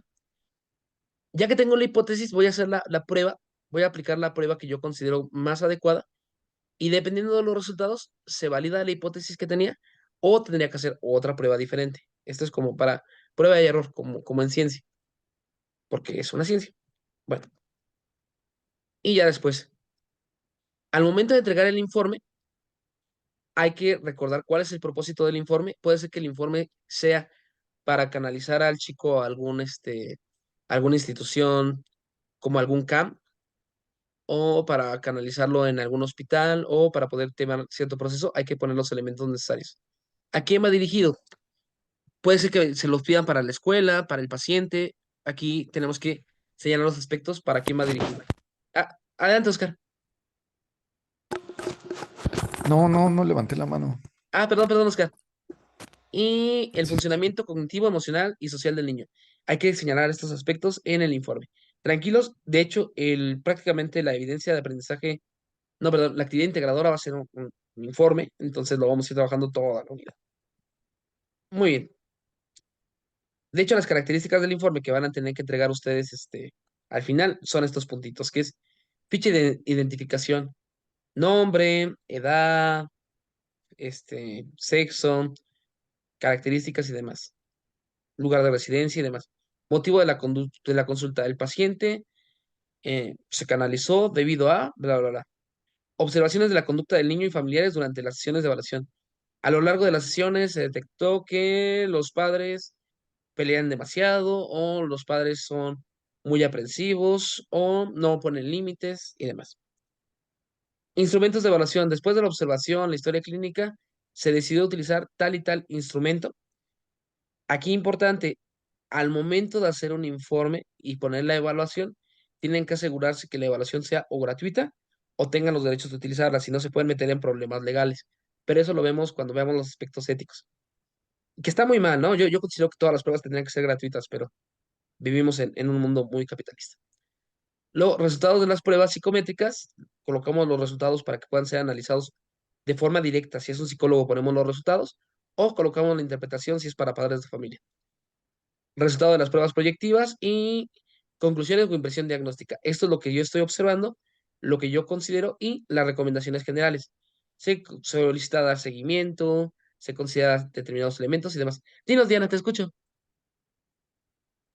Gracias, maestro. En la parte número 5 de instrumentos de evaluación, solamente enunciamos cuáles son las pruebas que vamos a estar ocupando o tenemos que hacer una descripción de ellas o tenemos que decir por qué las estamos eligiendo. Gracias, sí.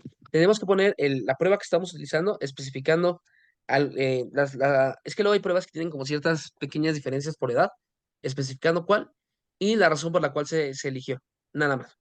No es necesario que pongan una descripción de qué trata la prueba, porque se sobreentiende que quien lo va a leer lo comprende, a menos que sean padres de familia, pueden poner como una nota aclaratoria. Ok, ok. ¿El informe que haremos será de un paciente imaginario? Sí, va a ser de un paciente imaginario. Adelante, Diana. Disculpe, maestro, ¿cree que podría decirnos un ejemplo de un instrumento que usted elija y por qué lo elegiría? Nada más para darme una idea de cómo quedaría. Claro que sí, claro Gracias. que sí. Sin problema. Voy a dejar de compartir tantito. Espérenme tantito. Para buscar el instrumento. Permítanme. Para que lo puedan ver. ¿Cuántas materias llevan en la actualidad en este bloque? 6 más 2. 3 más 2. ¿Tres materias? Ok. ¿Está pesado o está tranquilo? ¿Cómo lo sienten?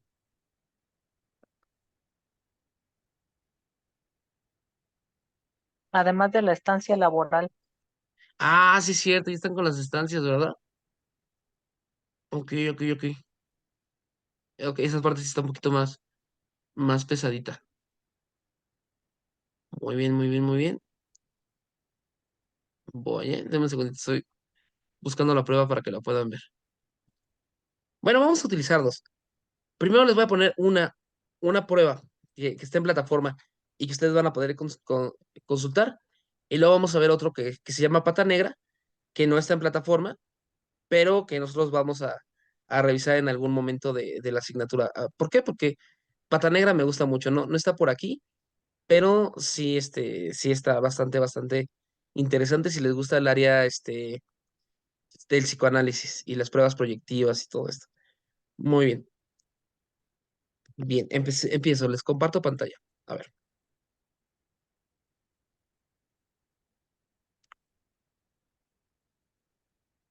A ver,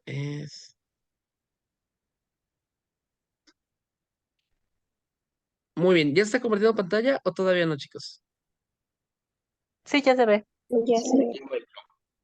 Perfecto, miren, por ejemplo, tenemos dentro de las pruebas, tenemos el test gestáltico visomotor de Laureta Bender. Esto lo vamos a ver directamente en la unidad número 3.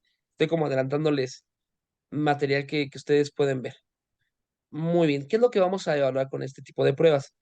Vamos a evaluar la madurez de los niños en relación con su capacidad perceptomotriz, perdón, así como las posibles dificultades en el proceso que intervienen en la reproducción gráfica. Es decir, esta prueba nos puede ayudar a detectar problemas como, ¿cómo se llama esto? Ah, se me fue el nombre. ¿Cómo se llama cuando dislexia? Podemos detectar problemas como dislexia, disgrafía y algunos otros problemas del lenguaje o de la comunicación. Nos dan las pruebas, las hojitas y demás. ¿Cómo lo puedo detectar? Por ejemplo, si dentro de la evaluación nos aparece que el paciente, nos refieren los padres que tienen problemas de lectura, los profesores nos dicen que se cansa mucho de leer, que le cuesta mucho leer, que no presta atención en la escuela, que se distrae o se sale mucho ok, que se distrae mucho en clase, que no le gusta la escuela y demás, podemos pensar o podemos suponer que, bueno, ya después conviviendo con el estudiante, vemos como que sí le cuesta trabajo la lectura, podemos decir, quizás tenga problemas de dislexia. Utilizamos este test y ya podemos determinar si puede haber presencia o no puede haber presencia de estos elementos. Muy bien, este sería un ejemplo. Este está dentro de la plataforma. También tenemos el test de pata negra. Pregunta, ¿Alguna vez han escuchado el término de pruebas proyectivas o algo así? Sí, ¿Qué es una prueba proyectiva?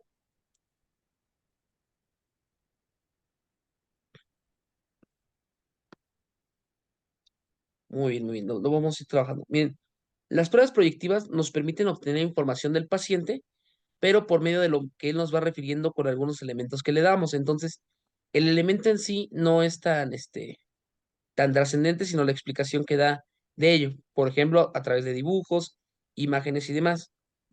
Tengo aquí un mensajito. Tenemos una mano levantada. Adelante.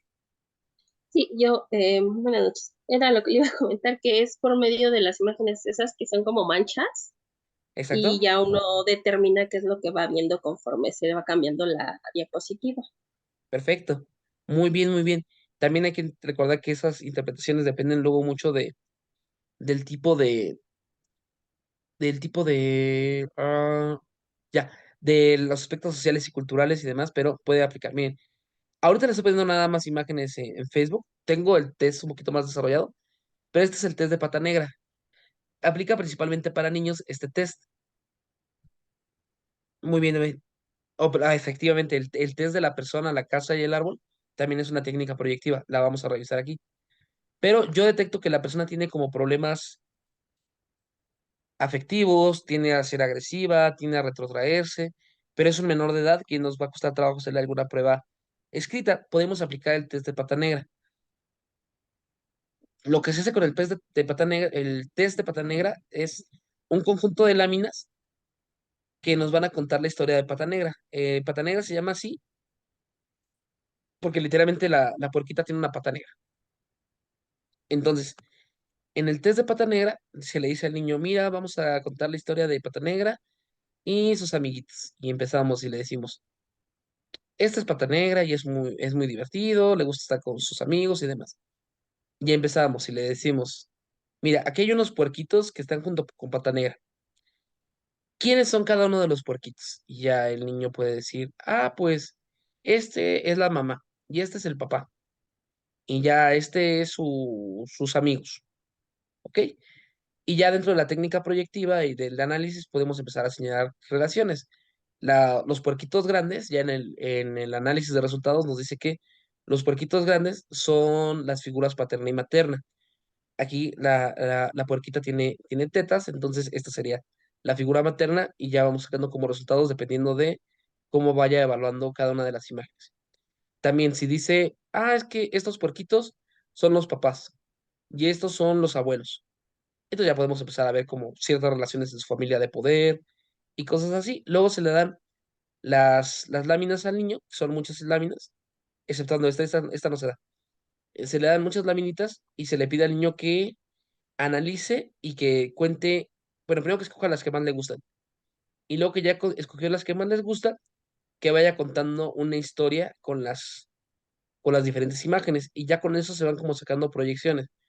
Por ejemplo, aquí podemos hablar de un pensamiento sadista del niño, o sádico, porque tenemos al porquito mordiéndolo, y dependiendo de la interpretación que nos dé el niño, lo podemos como ir revisando. Luego también como que estas pruebas dirían los conductistas que no tienen como mucho fundamento, pero luego ayudan mucho. Aquí, por ejemplo, esta imagen, dinos Oscar, te escucho.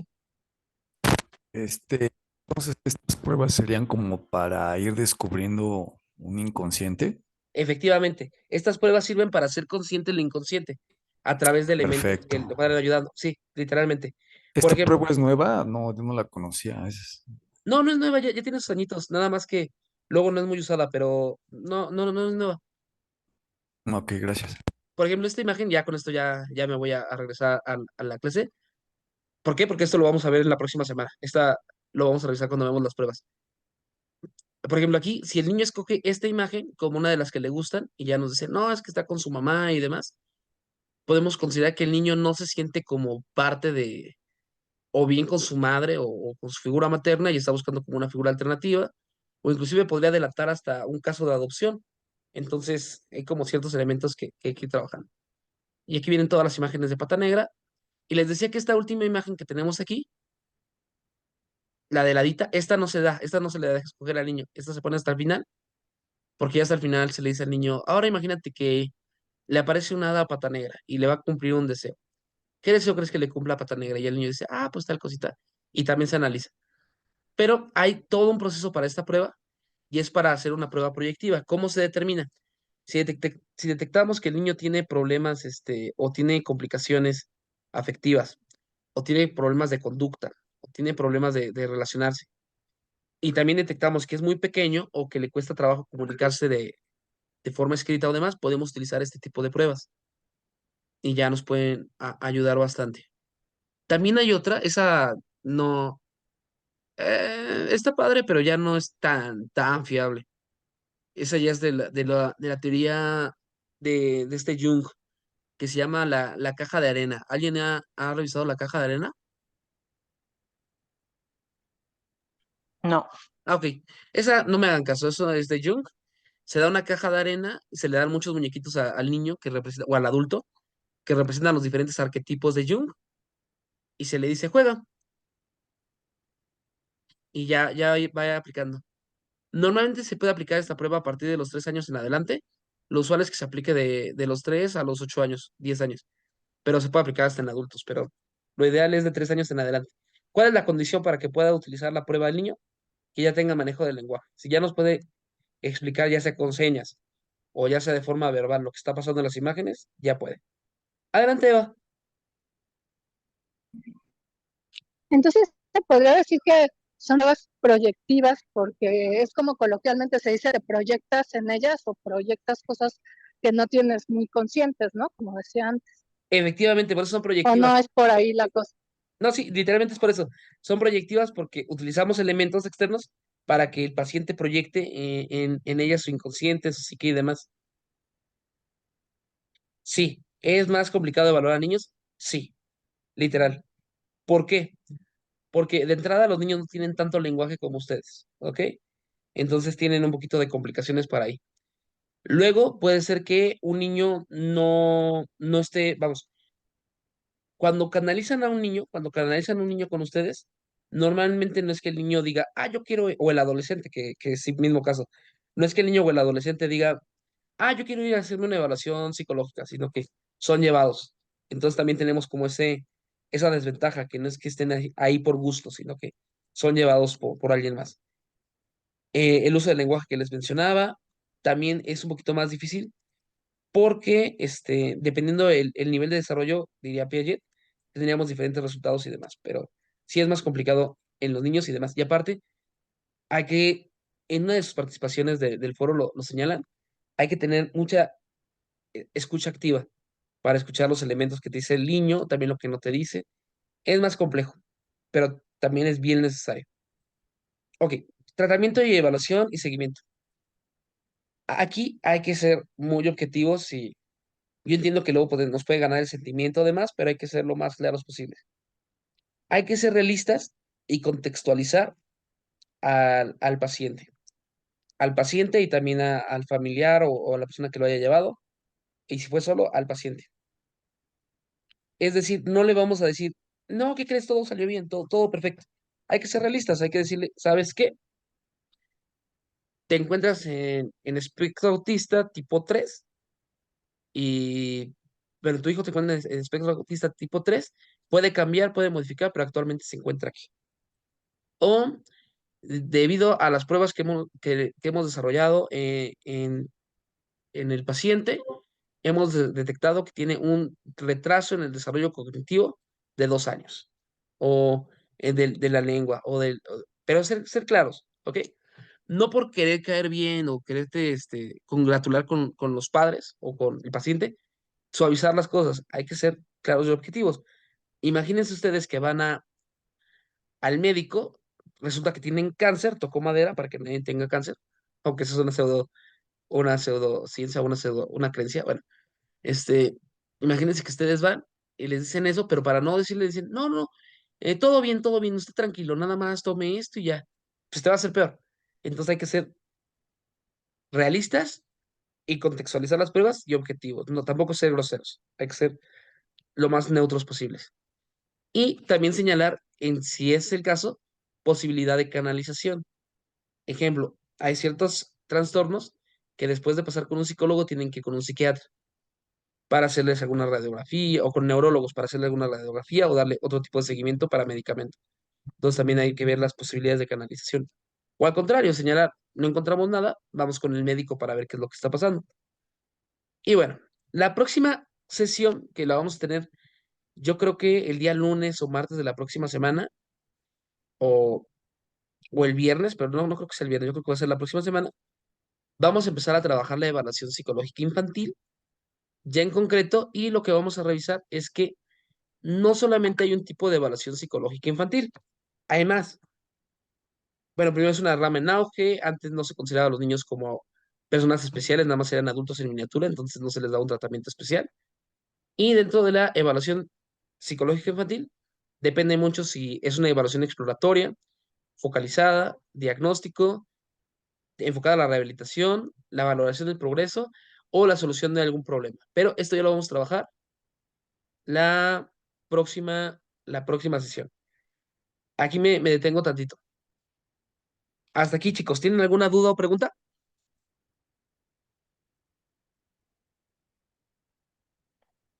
Yo sí, maestro. Dime, Oscar, te escucho. ¿Sí es recomendable dar prognosis? Recuerdo Prognosis. que había un psicólogo Morrueta que recomendaba dar una prognosis, o sea, para poder mantener al paciente en nuestra consulta, ¿no? O sea, no solamente dar el diagnóstico y que casi siempre lo perciben como algo negativo, también dar un pronóstico, ¿no? De que si se lleva a cabo este tratamiento, pues se pueden obtener estos resultados, etcétera, etcétera. No sé qué opinas al respecto. Muchas Gracias. gracias, Oscar. Es una muy buena pregunta. Para aquellos que no sepan lo que es prognosis, viene de gnosis, que es conocimiento, y pro, que es a favor de o adelantarse. Entonces, la prognosis, me estoy regresando, es como dar un posible resultado a futuro o como señalar algo que podría pasar a futuro. Aquí, yo le recomiendo que sí se pueden hacer una prognosis, siempre y cuando esté contextualizada y sea realista. ¿Ok? ¿A qué me refiero con esto? Pueden decirle, mira, si llevamos a cabo estos ejercicios, si llevamos a cabo estos elementos, es muy probable que su comunicación mejore o que la interacción con las personas vaya en incremento por tal y tal razones. Sin embargo, lo vamos viendo en el futuro. Pero, y esto sí es muy importante que lo señalen, principalmente con niños, pero si no se le da seguimiento, esto va a seguir empeorando, va a ir perdiendo canales de comunicación, va a llegar un momento en el cual ya estos vínculos neurológicos ya no van a avanzar y demás. Entonces sí da como una prognosis, pero siempre siendo lo más realistas posible. Vamos a apostar, si quieren algo así, apostar a lo bajo o apostar a lo neutro. No tratar de apostar al mejor de los resultados posibles, porque puedes generar falsas expectativas, sino tratar de irnos por el resultado más probable, no por el mejor resultado. ¿Más o menos?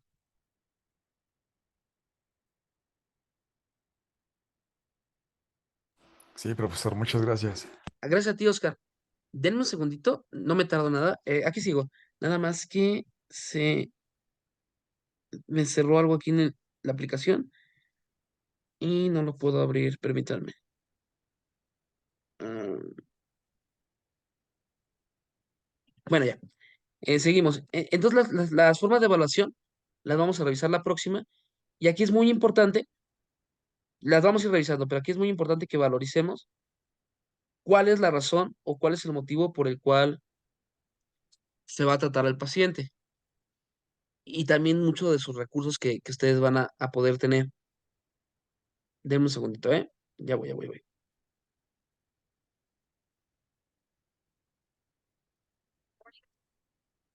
Ya, perdón.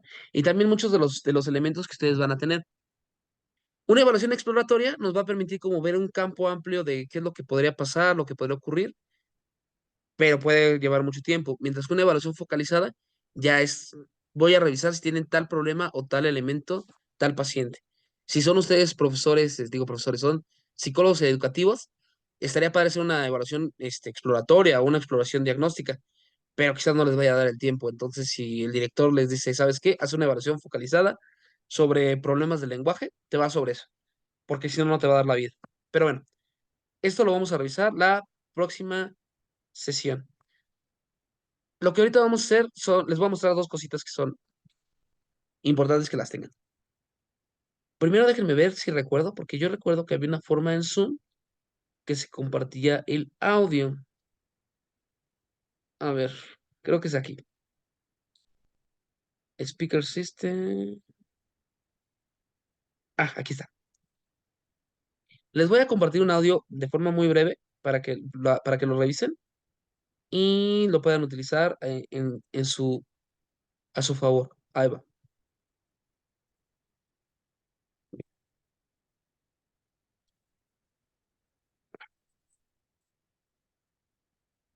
Aquí, lib.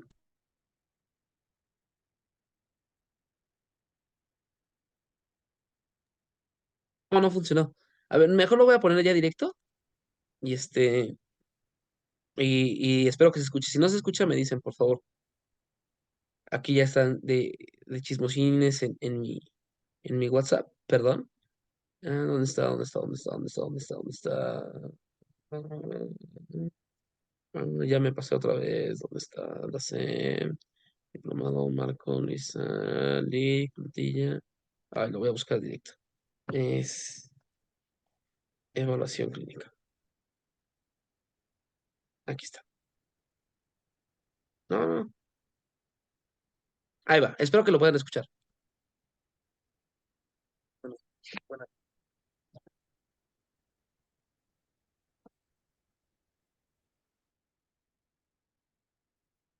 Perdón, ¿se escucha, chicos? No. No, profe. No se escucha. Ah, ok. Voy a tratar de compartir el audio por acá y avanzamos. Deme un segundito. No, ok, ok. Va, según yo, es con este de audios. No, según yo es aquí. A ver, veamos, veamos, veamos. Ahí va. ¿Ahora se escucha o tampoco se escucha? No, maestro. Ok, no hay problema. No.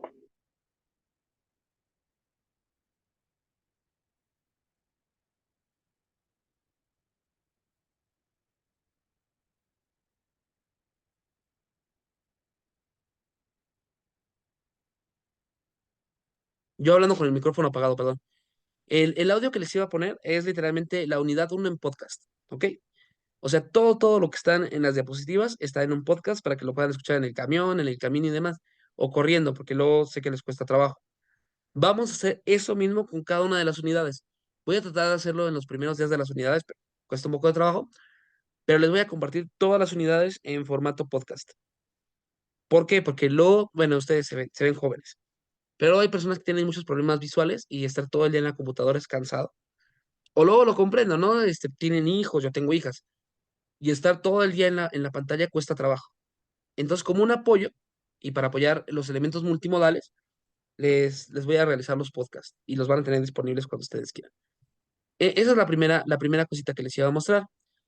La segunda cosita que les iba a mostrar y que también les voy a compartir es que al momento de participar en los foros, al momento de participar en los foros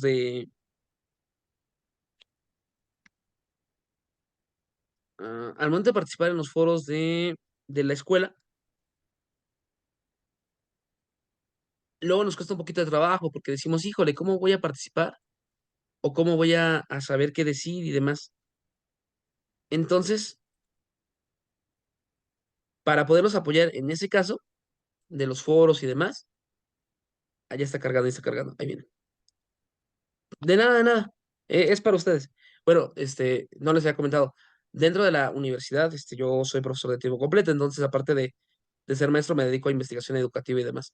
Bueno, les comentaba, aparte de eso, luego comprendo yo que para los foros les cuesta un poquito de trabajo participar, o no saben cómo llevarlo a cabo, o inclusive, ¿no? Dicen, es medio pérdida de tiempo, porque en vez de revisar los elementos, ¿por qué mejor no nada más entrego mis actividades? Bueno, es porque el foro sirve como un medio de comunicación, como si fuera el salón o el radio pasillo, para que ustedes generen sus propios conocimientos.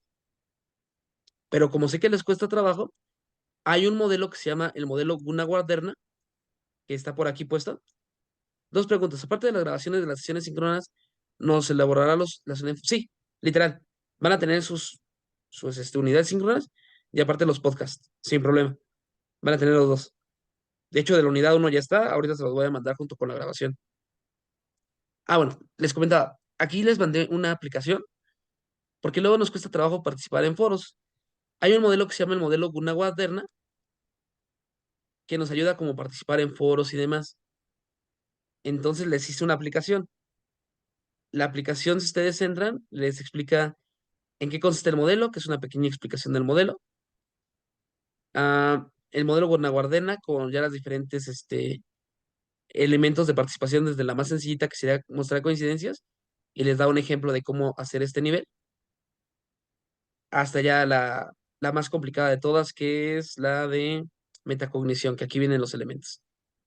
Esta no la tienen que descargar en su celular, con que tengan el enlace o el QR, la pueden abrir cuando ustedes quieran. Y también, si tienen dudas de cómo utilizarla, hay una clase de apoyo aquí en YouTube, que soy yo otra vez hablando sobre el... Ay, bueno, soy yo explicando lo que les acabo de mostrar. Y ya si quieren más información sobre eso, ya nada más como cierre, la Universidad de Michoacán, que también es una universidad a distancia, es la Univim, que es igual a una universidad a distancia, también es buena. Bueno, aquí dentro tienen una revista, así como la Rosario Castellanos ya casi tiene su revista, ellos también tienen su propia revista. Voy, aquí dice revista digital. No, no quiero escucharte, no, no, no. Ok, entonces en investigación está la revista y acaban de publicar el número 4. Y ya aquí en el número 4, si quieren más información del modelo Gunnar-Warderna, aquí hay un artículo que lo explica. Aquí viene ilustrado, viene todos los elementos, se los voy a compartir ahorita. Y ya, si se preguntan de quién es el artículo, aquí estoy yo, miren. Soy yo, ahí estoy yo. Paladero Rivera Juvenal y la maestra Lupita. Quizás la conozcan, es una asesora metodológica de su carrera, es muy, muy buena persona. También se los comparto. Y ya, la próxima sesión que tengamos no síncrona, sino de tutoría, vamos a abordar un poco más lo del modelo Gunnar-Warderna para que vean cómo se utiliza. Y también vamos a empezar a ver los tipos de citas. Pero bueno, hasta aquí, ¿tienen alguna duda, pregunta, comentario?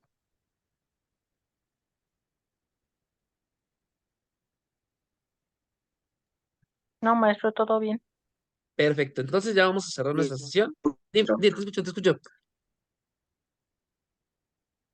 Ok. Nada. Ok, está bien, Antonio. Gracias, gracias. Entonces ya vamos a cerrar la sesión, nada más. Para que vean que no soy un chismino, nada más quiero mostrarles lo de la grabación. Miren. Tengo un relajo en la computadora, les pido una disculpa, es un problema que yo tengo un mega relajo en la computadora. Pero miren, aquí cuando mandé la grabación, me apareció esto de doble clic, convert. Y si le doy doble clic, tendría que mandarme a convertir, pero no me lo permite y me puse a investigar programas y demás y nomás no pude. Es como un problema que tuvo de error ahí. ¿Todo bien? ¿No todo bien? Por favor, si nos manda el video para checar dudas y recuerda lo que nos enseñó. Claro que sí, se los mando el día de hoy. Y ya. Espero que les haya gustado. Nos veríamos la próxima sesión. Cuídense mucho.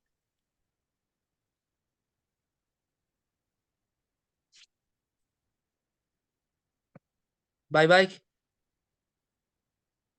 Cuídense mucho. Bye. Buenas noches. Bonita noche. Descansa.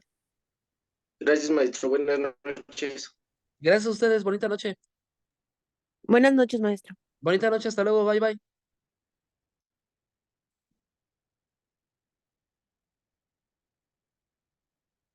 Ok. Muy bien. Perfecto. Gracias, Berta. Cuídate mucho. Vaya, Antonio. Voy a cerrar a la 1:45 si no tienen otros mensajes o comentarios. Y ya cuando quede cargada se las voy a subir. Ok. Y listo. Cuídense mucho. Bye, bye.